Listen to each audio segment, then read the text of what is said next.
قبل از اینکه ویدیو رو شروع کنم میخوام یک سوال ازتون بپرسم. آیا شما یه قاتل زنجیره‌ای هستین؟ تو چشام نگاه کن، جواب بده. Are you a serial killer?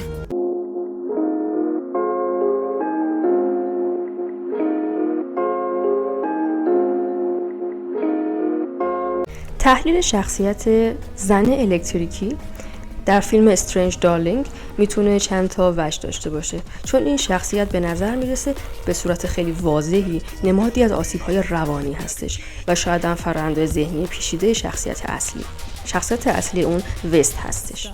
توی اینجا میخوام یک تحلیل اجمالی داشته باشیم از این شخصیت. این شخصیت نماد آسیب‌های روانی هستش. در واقع تجسم ترس‌ها و اضطراب‌ها رو داره. زن الکتریکی ممکنه نمایانگر ترس و اضطراب‌های پنهان وست باشه.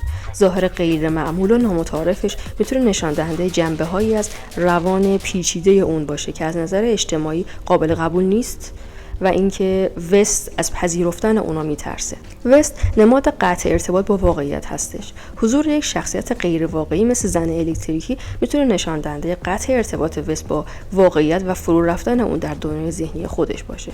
وست جنبه‌های خیلی سرکوب شده ای داره. زن الکتریکی میتونه جنبه‌هایی از شخصیت وست رو نشون بده که اون سعی در سرکوب کردنش داشته همیشه. این جنبه ممکنه شامل خشم، تمایلات جنسی کاملا غیر متعارف یا احساسات عمیق ناشی از تروما باشه.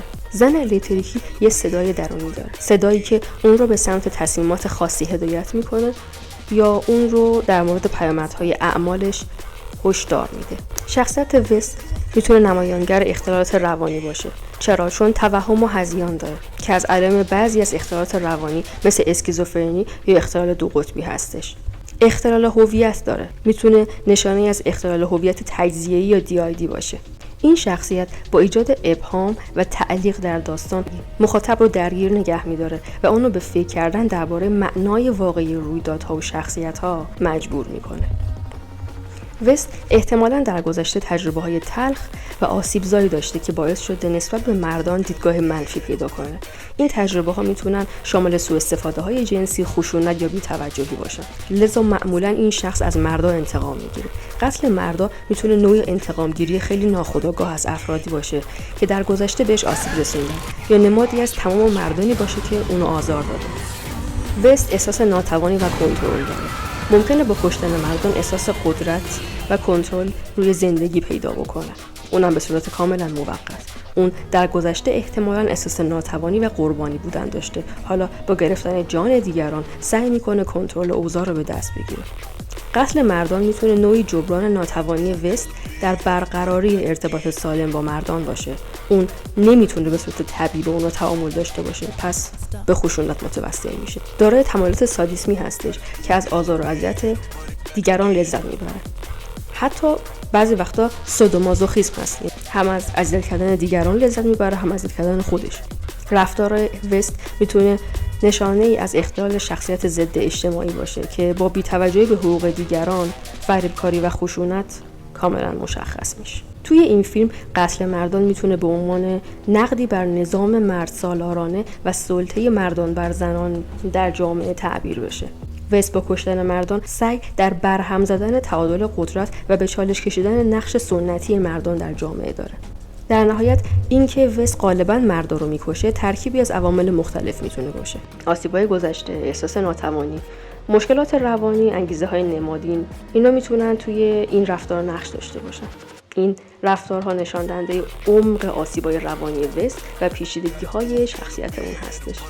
قسمت جالب فیلم تقریباً آخر فیلم مشخص میشه. یکی از کاراکترها در واقع قربانی‌های وست ازش پرسید چرا این همه مرد رو کشتی؟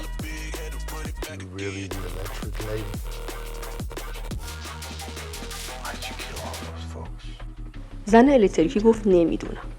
فقط بعضی وقتا آدم‌ها رو شبیه به شیطان میبینم.